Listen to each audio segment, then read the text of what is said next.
नमस्कार। देश के कई इलाकों में मानसून ने दस्तक दे दी है। दिल्ली सहित नॉर्थ इंडिया के कई क्षेत्रों में बस मानसून आने ही वाला है। गर्मी से झुलसते लोगों को मानसून से राहत तो मिलती है, लेकिन इसके कुछ साइड इफेक्ट्स भी हैं। मानसून अपने साथ कई बीमारियों को भी लाता है। इस दौरान लोग ज्यादा बीमार पड़ते हैं। पानी से होने वाले संक्रमण की वजह से वायरल फीवर की बाढ़ सी आ जाती है। इसके अलावा डेंगू, मलेरिया जैसी बीमारी भी सिर उठाने लगती है। एक सवाल ये भी उठ रहा है कि क्या बारिश में कोरोना के मामले अनियंत्रित हो जाएंगे, क्योंकि अभी से कोरोना के मामले बढ़ने लगे। ऐसे में सबसे बड़ा सवाल ये उठता है कि हम ऐसा क्या करें जिससे बरसाती रोगों से बचा जा सके।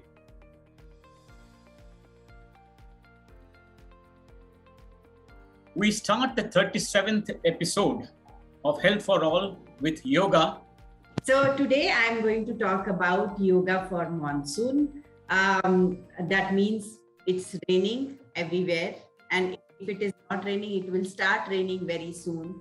So how to take care of your health during monsoon season, because I don't know about other places, but Bangalore is anyways full of right now with viral, with cold and cough, with stomach upset. All these things are happening all over in Bangalore, and that's because it's already raining here. So how to take care of your health when it's raining outside? One very important thing you need to take care is your hydration. So what happens when summer is there, we automatically feel thirsty and we drink a lot of water. But that is not the case during winters and during the monsoon season. Okay, you don't feel so thirsty. So you end up drinking less water.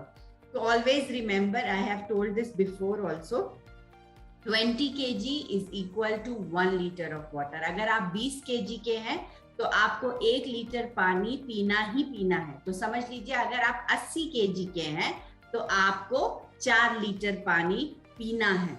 तो आप अपने wait के हिसाब से पानी पीजिए हर रोज। Okay, वो पानी किस तरीके से पी सकते हैं? पानी आप प्लेन वाटर पी सकते हैं। अगर आपको चांसेस ज्यादा है कि आपका गला जल्दी खराब हो जाता है या नोज जल्दी आने लग जाता है, नोजी, तो अगर आप ऐसा करिए कि वो थोड़ा कुनकुना पानी पीजिए। That means neither it's boiling hot nor it is cold, कुनकुना पानी। Okay, a medium hot water is something which you should consume throughout the day. And you can even have nariyal pani, because again so try drink, and even if you want to drink juice or anything like that, make sure that you make it at home and not outside. Outside, don't try to eat lot of raw like juices or salads and all that. Please don't try to eat that outside, because it may not be good for your stomach. As you know, monsoon is a breeding time for bacteria, so it's very important that you eat at home. दूसरे बहुत important चीज जो Indians में होता है कि बारिश हो गई है तो पकोड़े खाना है, समोसे खाना है, ये तो माहौल बन रहा है। तो अगर आपको पकोड़े और समोसे खाना है तो make sure that you are doing it at home, बाहर नहीं। बाहर का खाना आपको जितना अवॉइड कर सके उतना अवॉइड करें। तो अल्टरनेट नॉस्ट्रिल ब्रीदिंग के लिए बहुत इंपॉर्टेंट है कि आप एक्टिव नॉस्ट्रिल को पहले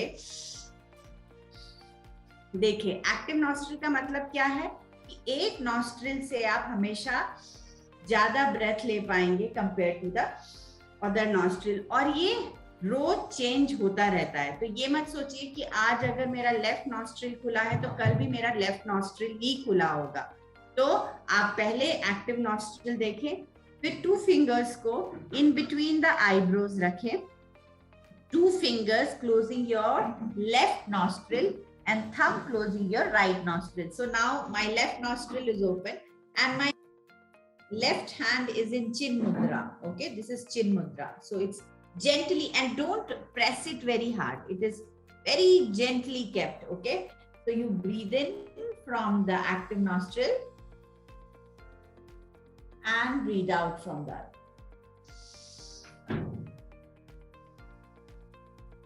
Breathe in from same. Breathe out from other. तो अगर मैंने लेफ्ट नॉस्ट्रिल से शुरुआत की है तो लेफ्ट नॉस्ट्रिल पे ही एंड होगा. This is one cycle of alternate nasal breathing or alom vilom pranayam.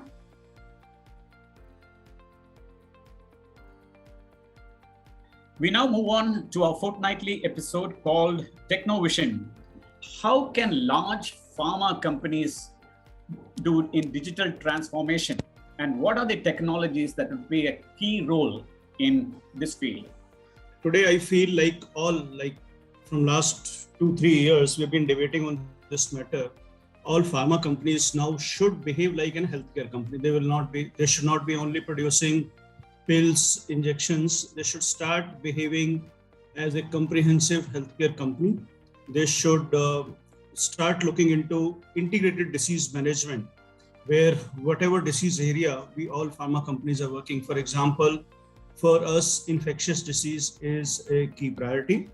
In infectious disease, whatever it takes to manage the whole disease, whole patient journey, I think we wanted to get involved. This is one reason and one expectation we have with pharma industry now going forward. Like for us, we have moved forward in this space. What we have done is to manage infectious disease, not only private health, but also the public health. What we have done is we have started exploring areas like using AI for disease identification, using telemedicine and e-health for providing the best possible services at bottom of pyramid. And all this can be done in future, which we haven't explored yet, is by using wearable devices. Right now in private market, you, me, and a lot of people all of us, we have started using wearable devices. So this will become a key measurable point, maybe in future in public health.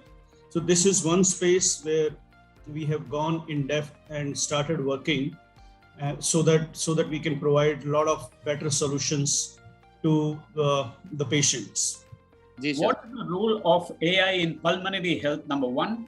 And number two, you have been using AI in detecting issues in lungs. Can you explain your work? So first, what is the role of AI in pulmonary health?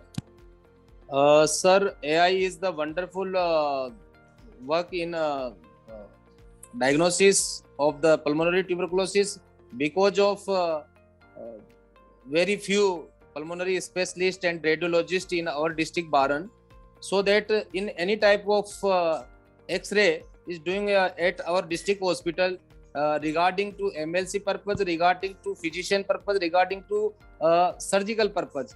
When the X-ray is done at the our lab X-ray department, AI suspected this patient may be tubercular or not. Near about 4,000 X-ray done at our district hospital. Out of that, only 900 X-ray patient is follow for the sputum and CB0, and near about 40% found positive. So that due to deficiency of the pulmonary physicians and radiologists, this is the wonderful work in tribal belt, because we have no experienced person, no specialist person in field. And how early has AI detected, say, issues like lesions in the lungs or tuberculosis? Is it earlier? It is earlier, sir, because when a patient come to physician, pulmonary physician or chest physician in any problem regarding to TB, first of all, we doing the X-ray, then sputum examination. Next on, we also call for confirmation, so that that takes about 4 to 5 days. That's why in the AI first day, we can detect or suspect that this patient is pulmonary tuberculosis or not. So there is the reducing the time 4 to 5 days to 1 to 2 days.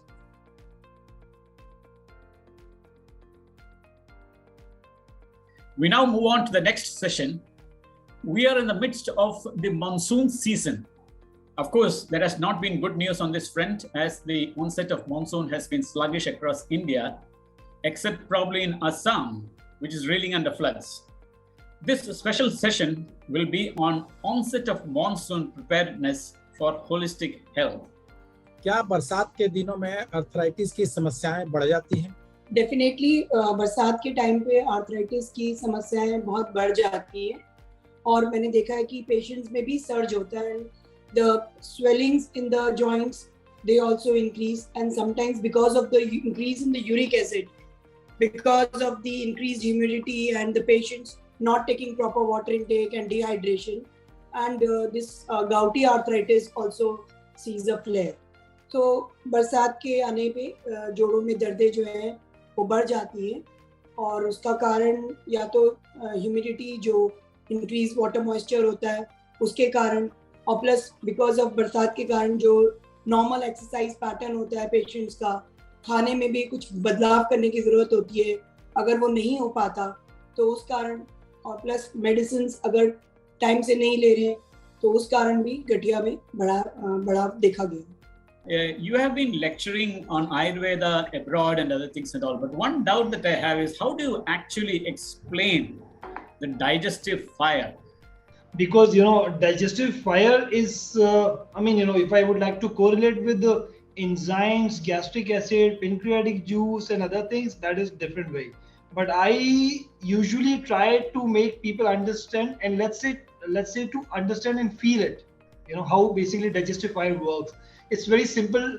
I just have to tell them that okay, do it, experience it, and then you'll understand what is basically the digestive fire. It is not, as you all understand very well that everybody has a different kind of constitution, not Ayurveda but in general also, mental constitution, physical constitution. The same way everyone has a digestive fire, simply. So it's very important. I'm not yet talking about the pulse diagnosis and other things. I'm just talking about the practical experience of knowing yourself. It's very important to know yourself, because this is very, very simple and very, very common that if we 9 people are sitting together and having the same food, we may have a different kind of experience after having the food. Somebody would still be hungry, somebody would still be, somebody will be bloated, somebody will straight away rush to the loo and things like that.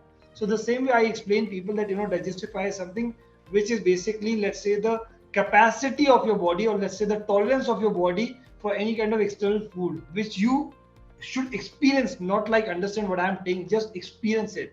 These lactose intolerance, gluten intolerance, and then all kind of intolerances and all kind of allergies to certain food stuff. This is something which you can really experience. But I am very easily, I'm very happy to make you understand how it is happening and what is the solution for it. Monsoon में viral fever के cases बढ़ जाते हैं जी, और corona के fever अभी इस समय चल रहे हैं और दोनों के सिम्टम्स लगभग बराबर हैं. ज्यादातर लोग कंफ्यूज रहते हैं, ये मान लेते हैं कि ये तो वायरल फीवर है और टेस्ट नहीं कराते हैं. जब डॉक्टरों के कहने पे टेस्ट कराते हैं तो वो कोविड निकलता है. दोनों में कैसे सिम्टम्स को देखते हुए कैसे अंतर करें? पहले ये हमेशा से ही एक चैलेंज रहा है हम सब के लिए, क्योंकि कोरोना और जो वायरल फ्लू या नॉर्मल फ्लू, सीजनल फ्लू जिसको हम कहते हैं, उसके सिम्टम्स लगभग कई तरह से सेम होते हैं, because it is a viral fever, so is corona. तो कोरोना भी एक वायरल फीवर होने के कारण सिम्टम्स ओवरलैप जो है वो दोनों के ही होते हैं.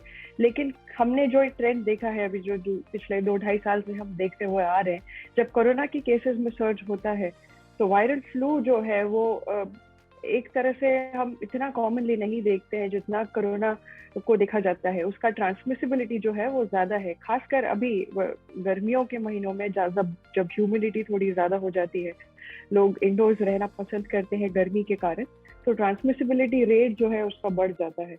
तो इसके सिम्टम्स में ज्यादातर हम जो कॉमन चीजें हैं वो यही देखते हैं कि शुरुआत या तो सर्दी, नज़ला, खांसी, जुकाम से हो सकती है, थोड़ा बहुत माइल्ड फीवर जो है वो आ सकता है, दोनों केसेस में, जो कि सीजनल फ्लू में भी हो सकता है और कोविड में भी हो सकता है. लेकिन कोविड जो है सर, वो from one family member to another family member, जिसका ट्रांसमिसिबिलिटी जिसको हम कहते हैं, वो थोड़ा सा ज्यादा देखा जाता है as compare to the seasonal flu. Also कोई जो भी हम वल्नरेबल पॉपुलेशन जिसको कहते हैं, जो कि खासकर हमारे बुजुर्ग लोग हैं या फिर जिनको क्रॉनिक बीमारियां है, डायबिटीज है, हार्ट पेशेंट है, वो सभी जो है वो कोरोना के लिए थोड़े से ज्यादा वल्नरेबल रहते हैं उनमें जो कोरोना होने की जो पॉसिबिलिटी है वो थोड़ी सी ज़्यादा रहती है। इसलिए इन सब केसेस में हमको इररिस्पेक्टिव की सिम्टम्स जो भी है, चाहे वो मामूली खांसी है या खराश है गले में या फिर माइल्ड फीवर है 99-100 तक है, तब जब कोरोना के केसेस हर जगह हर प्रदेश में अभी बढ़ रहे हैं, हम सबको एज प्रिकॉशनरी कोविड टेस्ट सबके लिए ही करना चाहिए। And I think this is a good platform जिससे मैं ये मैसेज दे सकती हूँ सब लोगों को कि आप कोई भी फीवर को जस्ट सीजनल फ्लू अपने आप डिक्लेयर ना करते हुए कोविड का टेस्ट जरूर करें। It is said that climate change reduces the nutrient content of foods like rice, wheat, corn, and soy. Very, very important in these days because we talk about climate change. These nutrient losses have a large effect on the health of children. So what do you have to say about it? The food that we eat or the food that our parents ate or our grandparents ate and eventually what our children will be eating is very different. We may be eating the same crops, but the nutritional content is far more depleted as the generations go by. There are many reasons for the nutritional depletion. One is the soil itself is depleted. The agriculture has ribbed the soil of its nutrients. Our foods are genetically modified and hybridized. The type of wheat and rice we're eating now is a genetically modified version of the original grain. So is the rice also. Also, these are hybrid plants. These are plants that have been engineered for maximum amount of output in terms of the grain that has to be extracted from them. So obviously there is a huge amount of depletion of nutrients, and especially things called micronutrients in crops over generations. So from what our forefathers had to what our children will have, probably it'll be not even half of the nutritional value of what they could consume. So therefore, also our food is industrially more processed, which means that it's going through milling and refining and polishing far more than it was done before. So all of it is ripping our food of nutrients, and that is one reason why so many of us have mineral vitamin deficiencies. In fact, if I just look at water, Shankarji, the water that we are drinking as against natural water, even our water is depleted. The reverse osmosis that we use in our homes is a disruptive technology. It removes the minerals from the water that we should otherwise have. So that is why everybody is low on folic acid and vitamin B and zinc and magnesium, and we need to sort of supplement them through micronutrients. But for children, I think one of the things that can be done is that as children are growing up, instead of only giving them wheat and rice and starchy vegetables, if you could add more nuts and seeds, more seasonal fruits, more millets like ragi, jawar, all that in their diet, then we can to a certain extent replenish these deficiencies. We can correct them to some extent. So I think one of the things that people have realized is that they can't be eating wheat and rice all the time. They have to eat much healthier grains and cereals and millets. They've also realized they can't be eating polished dals and polished grains. So they have to eat the whole lentils and beans. And they have to eat, pomegranate, for example. Shankarji is supposed to be one of the most ancient fruits. It has a very old, it was, I believe in India, it was discovered many thousands of years back. And pomegranate, fruits like those, like berries, pomegranate, things that have not so commercially popular are far more nutrition dense. So I think more millets, more nuts and seeds, more fruits, seasonal fruits, more local vegetables can somehow close that gap which we are experiencing because of our main crops getting depleted of nutrition, which, as you correctly pointed out, is wheat, rice, corn, and soy, which is largely what we eat, as our staples.